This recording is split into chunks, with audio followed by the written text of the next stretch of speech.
Sway. Sway. Sway. Sway. In the morning. In the morning. In the morning. Shake your body. Wake your punk ass up. That crust out, y'all. I am a role model, Jerry. I have a family to support. Hear me? I want to stay in Arizona. I want my new contract. But I like you. Yes, I like you, Jerry. My wife likes you. You're good to my wife. I will stay with you. That's great. I'm very happy. Are you listening? Yes. That's what I'm gonna do for you. God bless you, Jerry. But this is what you're gonna do for me. You listen? Jerry? Yeah, what can I do for you, Rod? You just tell me, what can I do for you? It's a very personal, very important thing. Hell, it's a family motto. Are you ready, Jerry? I'm ready. Just wanna make sure you're ready, brother. Here it is. Show me the money. There it is, right there. That's the money line right there, damn it. That was the money line right there. Yep, absolutely. Sometimes it takes a line. Some people it takes you know, you might take rejection for years. You know, you might play a rock in the school play. You might be a PA on a set and get shitted on. You might do some of your best performances ever. But sometimes it's the line that could get you the Oscar, ladies and gentlemen. All I know is I was at a bar yesterday and this brother said to me, "Hey, yo, OJ, show me the money." I was like, "Really, nigga, really?" Like, really? Wow. Cuba Gooding Jr. is here, ladies and gentlemen. Yeah. Trey is here. Trey, give me the gun, Trey. Ricky! Ricky! I can't take this shit. I can't take this shit. I've absolutely lost it. Yo. Why you got the one white guy back by himself? Why you back there? Well, you know, things have changed now. 2016, Cuba. Catch up. Say it. We're progressive, more progressive than the Oscars here. Progressive than the Oscars right there. Cuba Gooding Jr. is here. Just looking at your Boys in the Hood, American Gangster, Few Good Men, As Good as It Gets. This is the best show so far today. This is the best show.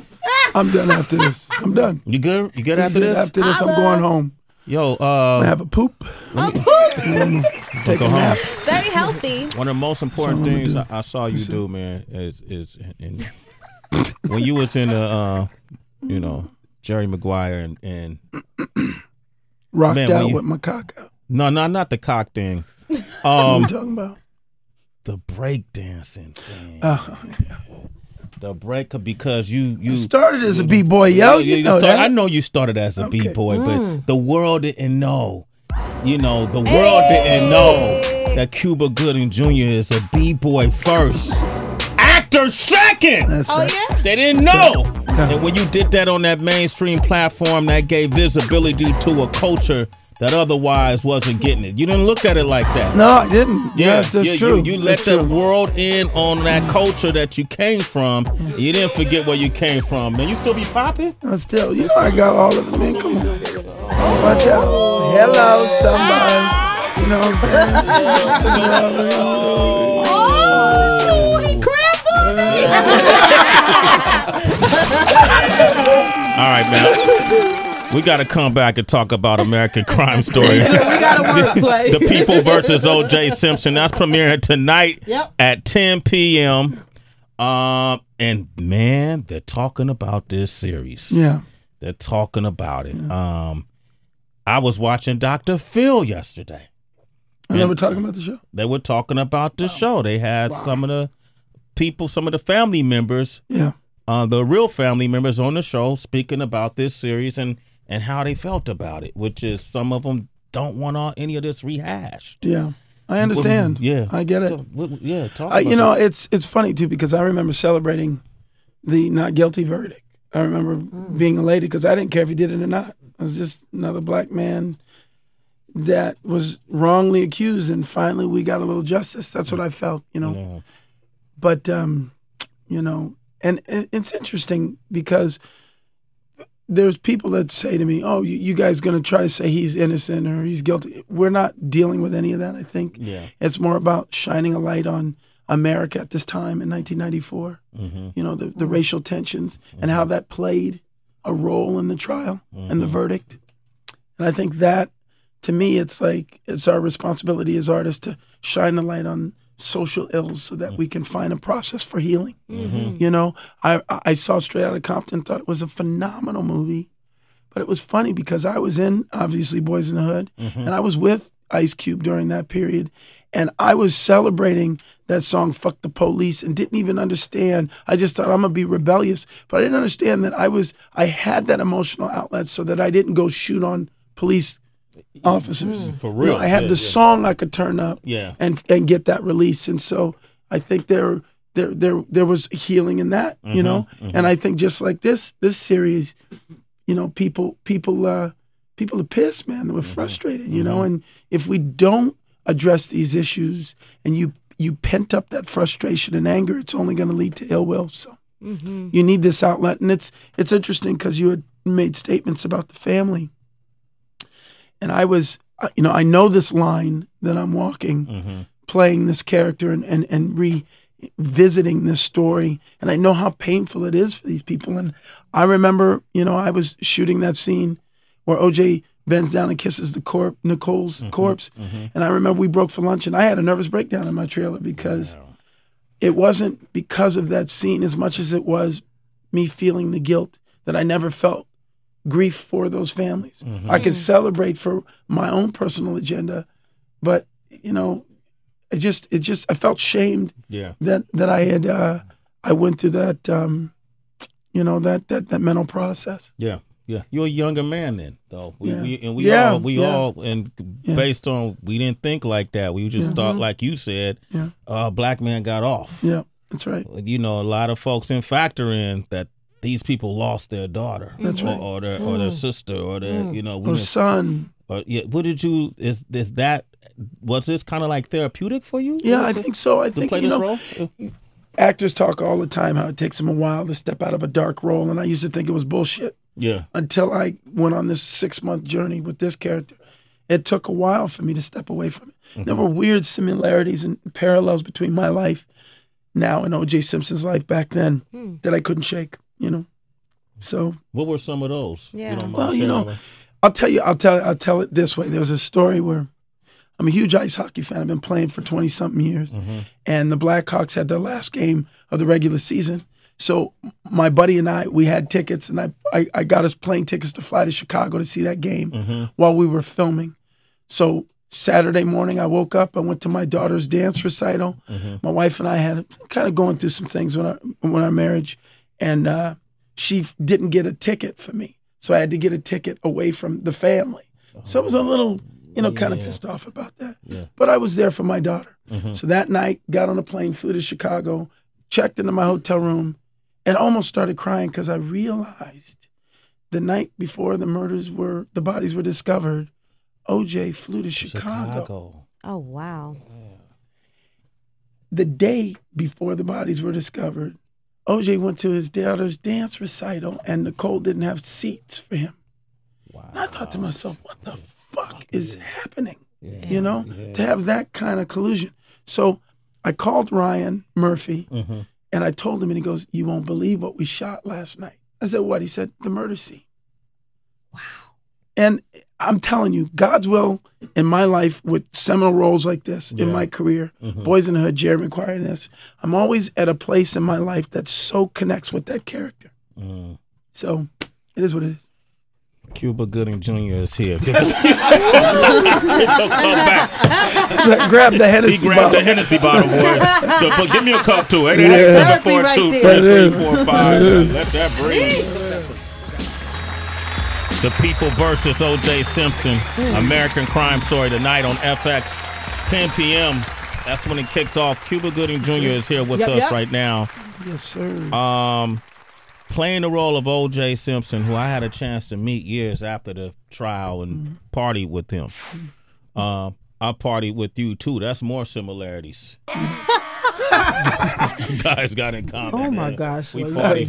No, I party with one of the first times I partied with Cuba, you may not gonna remember this. We were in Santa Monica though. I believe it. Okay, yeah, and then said that, okay, You can just stop right there. you already know where I'm going with. And no, it's a cool club. They do live. They keep my clothes on.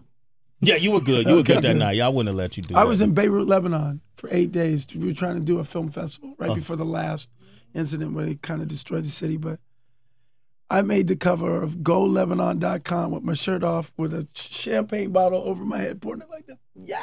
Yes. It's a true story. I believe it because in Santa Monica there was a similar pose that took place and it was a live band's performing. But this is what I was thinking, like, yo, I'm partying with this dude and he's having a good time. I think might have been some familiarity. You know, when you in the club, you in the club. In the club. But you were like the nicest, most down to earth, accessible guy in the club. Like everybody was talking to you. You were talking to everyone. I know you didn't know everyone, but you know, and that stood out to me. I went back, yo, this dude is mad cool. So I honestly started watching you to make sure nobody was gonna try to take advantage of the fact that you were being so cool. Oh, wow. In case you didn't go too far off the deep end, I had me and the homie like, don't let him go off the deep end. If he jumps on that table, you didn't even know you had backup in the club. But you met him out in public too, right? Yeah, I've been waiting a long time to tell you. You're probably not gonna remember this, but a couple of years ago, I had my birthday party. I think it was at Pink Elephant back in Chelsea when they actually have all those clubs over there. Of course. And we go up in the club. And I don't know how it happened, but somehow you were at the table I was at. I don't know if they put us together or you were just hanging out there. And next thing I know, I'm standing next to you. I'm like, oh shit, that's Cuba Gooding Jr. Nicest dude ever, man. I always wanted to say, like, if I ever get the chance to tell this story, man, it was, and I was taking advantage. I don't give a damn. Because I was talking to you, like you were my friend. I was like, yeah, you want to take a picture with Cuba? Yeah, go ahead, man. Yeah, go ahead. So thank you for making me look good on my birthday, man. A lot I appreciate of shit went down in the Pink Elephant. That's all I'm saying. You don't remember none of this shit. All right, yeah. Back to the movie, man. OJ, you know, I'm just curious because this story is still fresh on every. It's a lot of us who experienced it. We're like, oh my gosh, I can't believe they're making this. You know, there's always tales of certain movie sets where people feel like there's some spiritual, you know, presence there, or whether it's a good or bad or haunting or anything that came with that shoot. Did you feel any of that? You know. You know, it was weird, and you haven't seen the episodes yet, but there's a majority of the 10 episodes with OJ in the jail cell. And, you know, as an actor, your brain computes an emotion, but you're always aware of where the camera's at. Your body doesn't know. That's why you produce tears. That's why you throw your back out. Your body's going through this trauma. And at some point, filming inside the jail cells, when they would close the bars, it puts you in that mental space that it takes a while to come away from that. I used to laugh when the actors talk about, oh, I played a dark character like Heath Ledger when he talked about the Joker and stuff. But I identify with it now. It really is almost like hypnosis. You put yourself in that mental frame of mind, and it's not easy to shake, you know.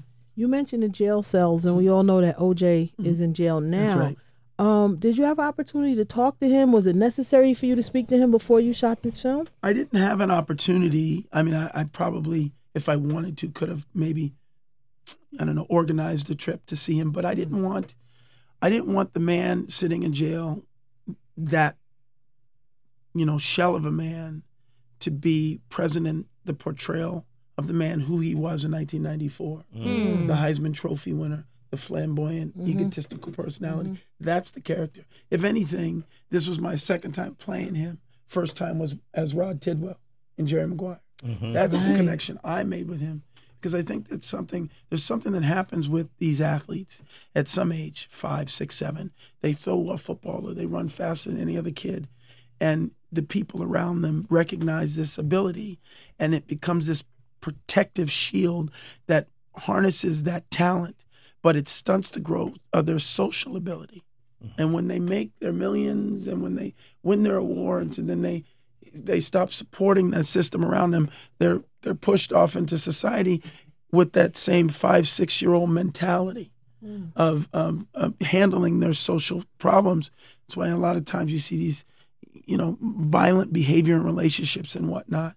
And that's what informed my performance as opposed to sitting with him in jail today. You know, I know how, you know, when you're incarcerated, there's certain truths that you create that will never go away because you have to deal with your new environment. You have to deal with your new state of mind. And I just, you know, there was nothing that I could get from him that would inform my performance. If someone else asked me, well, what if he wanted to meet with you today? Would you? Yeah, of course I would now, because you know, the performance is what it is. So. You shot it already. Okay, Cuba Gooding Jr. is here. Going back to you talking about how you can sink so deep into the dark side of a character, I'm interested in the process of detaching. What the hell you do? Time. Yeah. Just time, you know. And sometimes it's like, I guess the truth of it is I don't know when I'll see these 10 episodes. It might be a year or two before I can sit back and watch it in terms of dissecting what it means to me. Time. You step away from it and you go back to whatever your life is that is more representative of your life as opposed to that character. You know, it's like you're watching a news program and it shows Middle East and you see an execution by accident and that affects you all day. Well, it's like that for 6 months. Like PTSD type. Yeah, eventually you just have to step away from it and allow yourself to live life. Might be the next character. Right. You know, who knows? You said earlier that when the verdict was first announced, that you believed he was innocent. Has your view changed since doing this? Well, what I said was I didn't care if he was innocent or not. Okay. I was just happy that they didn't get another black man for doing something he might not have done. I didn't care, you know. But now, looking at like all the evidence you had access to. 10 episodes, 10 scripts. Every script I went back and forth. And I don't like to say where I finally came to in a frame of mind because I don't want you to watch my performance and say, well, he thinks this, that's why that is.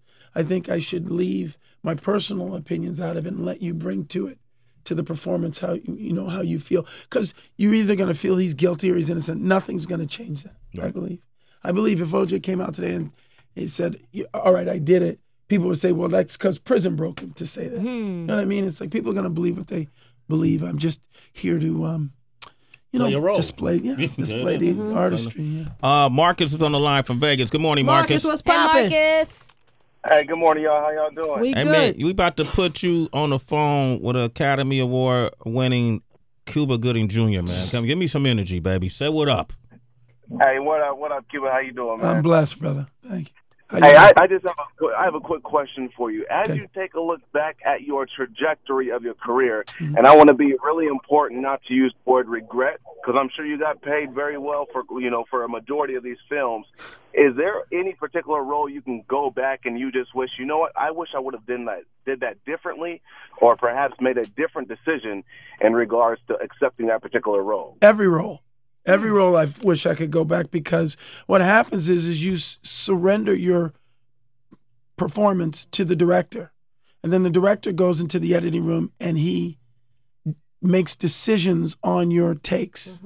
And then when you a year later come and you watch that performance, you go, oh, he used that take. Oh, well, there's that beat. I don't remember even doing that. So yeah, that's why it's I can watch someone else's film and find enjoyment from it. But once I watch my work, I go to that place of analytical observation, and the entertainment goes down, and the observance creeps up. So I look at every role that I've ever done, not as the performance per se, but as the moments that I had. Like with this role, it was an opportunity to sit with an icon in John Travolta and hear stories of, his life when he was my age, going through those different roles. Those are the things that I will always take from this project. Did he give you personal advice? Because you guys been in the news, for good reasons and for bad That's reasons. right. Every day. Every day, right? Every day he gave me advice. What kind of advice did he give you? I think it's not really what he said to me, but how he handled things. Because he still gets attacked for his religious beliefs and whatnot. Yeah. And he just never lets it affect him for too long. You know what I mean? It's like if you and I got in an argument and then I walked in here and I was still like really upset, then it affected the next moment. Right. And it seems like he could be upset about something, or his sister could do something, or it could be something happen. And then once he was through that, he was back to just being his normal, lively self. And it was like that type of attitude towards the work, towards the media, you know, towards my agents, that I try still. I mean, it's a workout, it's a job, but I try to adopt that frame of mind with everything I do. Was there a headline that the media put out about you that you just at one point said, "Oh man, come on, man, that's enough"? Man. Yeah. Which one? Which one was I it? don't remember. But I'm sure. I'm not going to repeat it. But yeah, there's a couple of those. Yeah. All right. Cuba Gooding Jr., ladies and gentlemen. Man, thank you for coming through, brother. Thank you, man. Thank you, man. Congratulations to you, man. Thanks for keeping hip-hop alive. Yo, Cuba, you got 16 bars on you? Just out of curiosity. Cuba. I ain't going to ask you to rap, but I know you. What do you mean? You're sort of B-boy in heart, you know. Yeah. You ain't got a 16 on you? 16 bars? My job was to be physical to the 16 bars. Yeah. So can I still do the physical moves, spin on my head? Yeah. You know what's so funny?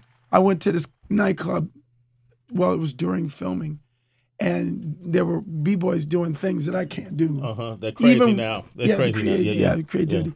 But Cuba, show us something. So I just did a simple leg move and sprained my ankle. Oh, that's a wrap. All right, Cuba Gooding Jr., ladies and gentlemen. And on that note, make sure you watch FX at 10 p.m. tonight. Fuck that, Sway. You bullshitting. That's what he said.